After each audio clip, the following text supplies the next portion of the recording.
Elmore Leonard didn't just write westerns, he reinvented them. Before crime thrillers made him a household name, he was quietly shaping the genre with stories that packed grit, wit, and heart. But which films turned his words into true classics? That's where it gets interesting. Because Leonard's westerns weren't about singing cowboys or simple shootouts. They were raw, sharp, and unforgettable. Ready to ride through 6 of the very best? Buckle up, this list might surprise you. 310 to Yuma, 1957. This wasn't just a western. It was a chess match disguised as a frontier standoff. Elmore Leonard's 1953 short story became one of the most respected Western films ever made, thanks to its razor-tight script and a casting choice that flipped expectations.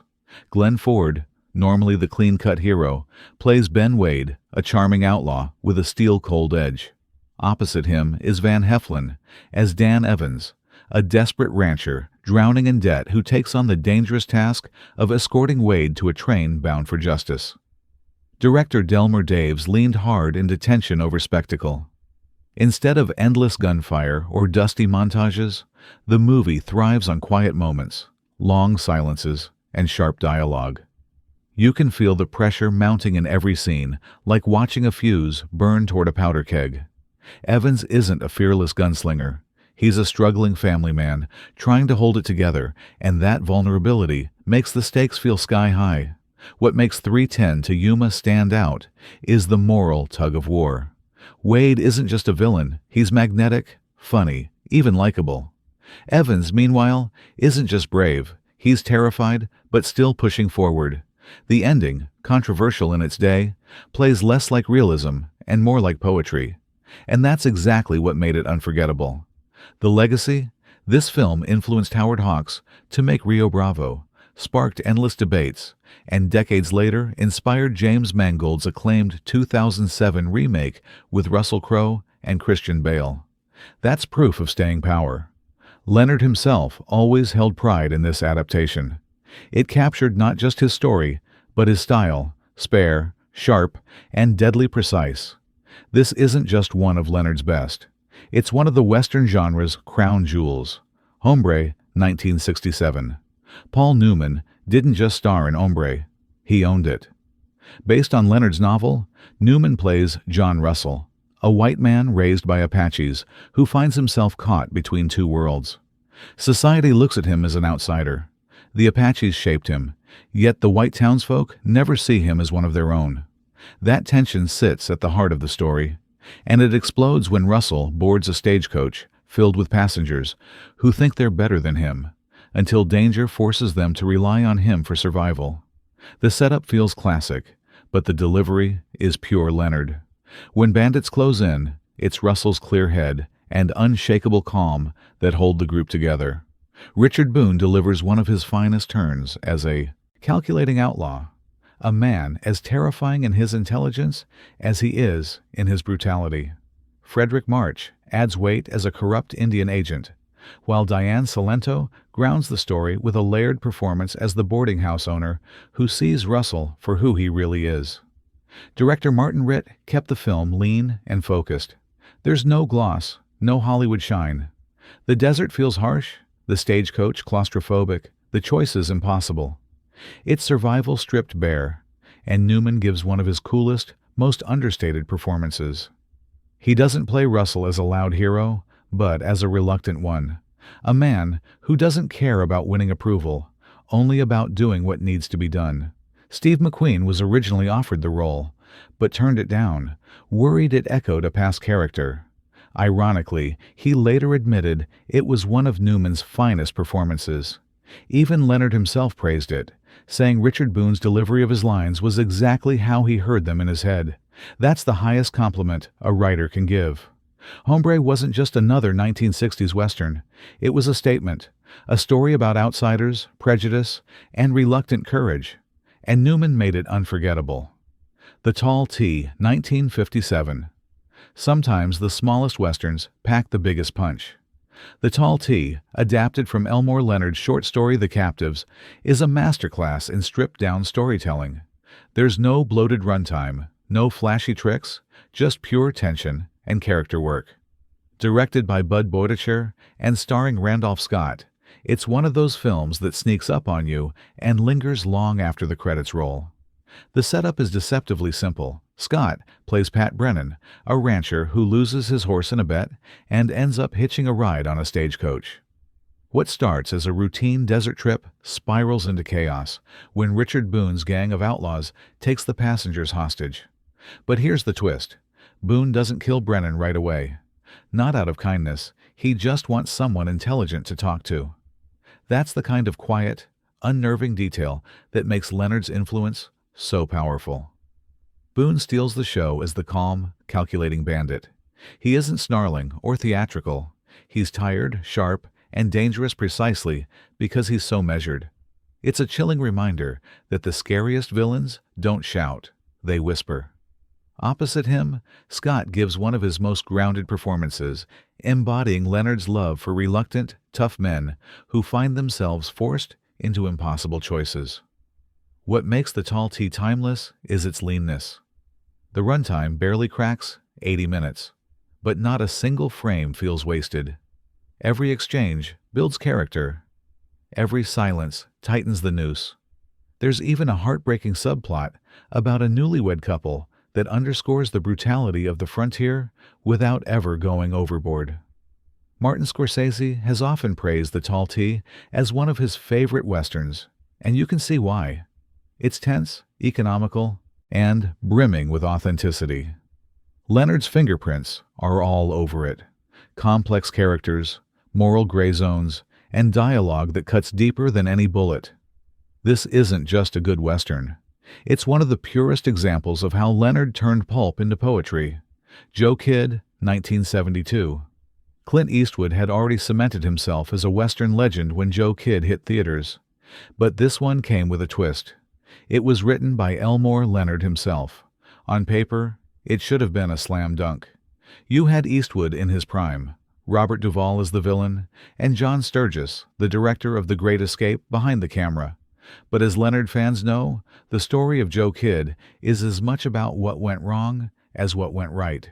The plot centers on Eastwood's character, a tough but morally flexible gun-for-hire who takes a job from a wealthy landowner, played by Duvall. At first, he's just another hired hand, helping to push Mexican settlers off their land. But slowly Joe realizes he's on the wrong side. That shift from mercenary to reluctant defender is classic Leonard. It's about choices, consequences, and blurred lines between right and wrong. Here's the catch. Production was a mess.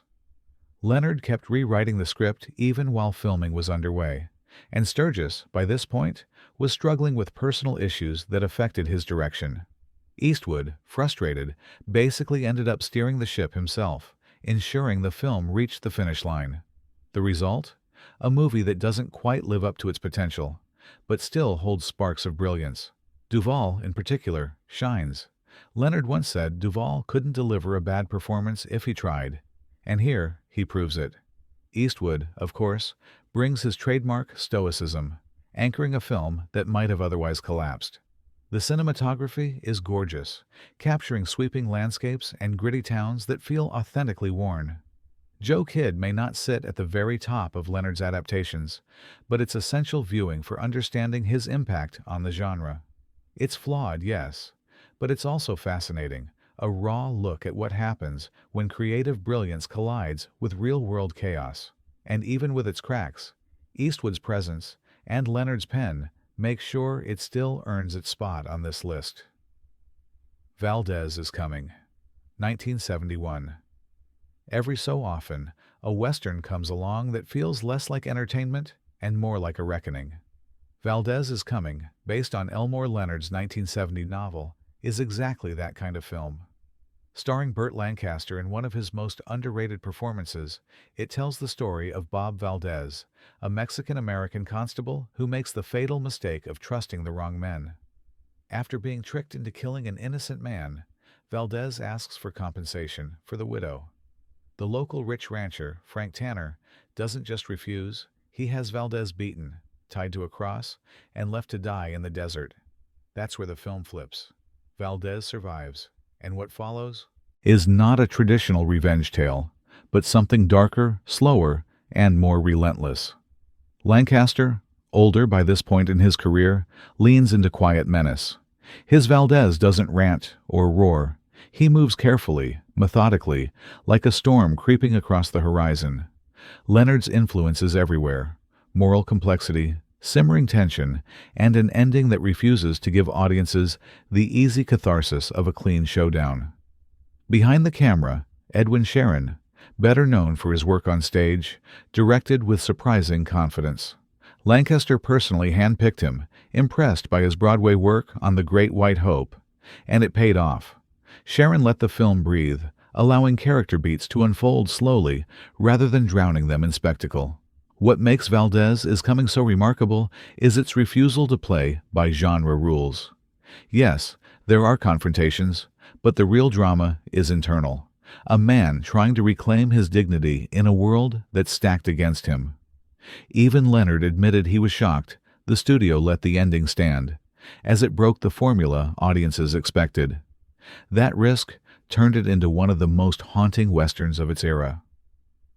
For viewers today, Valdez is Coming feels raw, even modern, because it dares to be unresolved. Lancaster's weary eyes and Leonard's unflinching words combine to deliver a western that's less about vengeance and more about survival of the spirit. And that's what makes it unforgettable. Last Stand at Sabre River, 1997. By the late 1990s, westerns weren't the box office kings they once were. But leave it to Elmore Leonard's words and Tom Selleck's mustache to prove the genre still had bite. Last Stand at Sabre River, adapted from Leonard's 1959 novel, wasn't a theatrical release, but a made-for-TV film. Don't let that fool you. This is one of the strongest Leonard adaptations and one of the best television westerns ever made. Selleck plays Paul Cable, a former Confederate soldier trying to start fresh with his wife and children on a homestead in Arizona. The war may be over, but the wounds are still raw. Trouble brews when two Union-supporting brothers, played by real-life siblings Keith and David Carradine, decide they want the same land. What follows isn't a simple land dispute. It's a story of divided loyalties, family resilience, and the haunting cost of war that refuses to stay buried. What makes Sabre River stand apart is its depth. Unlike many westerns that gloss over the aftermath of the Civil War, this one leans directly into it. There are references to real figures and events, including General Bedford Forrest and the Fort Pillow Massacre, grounding the drama in painful history. Yet it never feels preachy. Instead, it's woven into the choices characters make, the mistrust in their voices, and the unease that shadows every scene. Selleck, who carved out a niche in the 90s with several strong cable westerns, delivers one of his best performances here. He balances grit with vulnerability, making Paul Cable feel like a flesh-and-blood man rather than a one-note hero. The production values are surprisingly strong for television: sweeping Arizona landscapes, well-staged action sequences, and a script that respects its audience. Leonard's hallmark restraint is on full display. Dialogue that cuts straight to the bone, moral choices with no easy answers, and an atmosphere where violence is less about spectacle and more about consequence. For a TV movie, that's rare. For a Leonard Western, it's expected. Last Stand at Sabre River may not have the Hollywood polish of 3:10 to Yuma or Hombre, but in its own way, it delivers something equally powerful: a grounded, emotionally rich Western that proves Leonard's stories can thrive in any format. Elmore Leonard never wrote fairy tales. He wrote about flawed men, impossible choices, and landscapes that tested everything inside a person. And that's why his Westerns endure. They cut deeper than style, living on character and consequence. Which of these 6 stands out most to you? Drop your thoughts in the comments, hit that subscribe button, and share this with someone who loves a good story. After all, the West always rides again.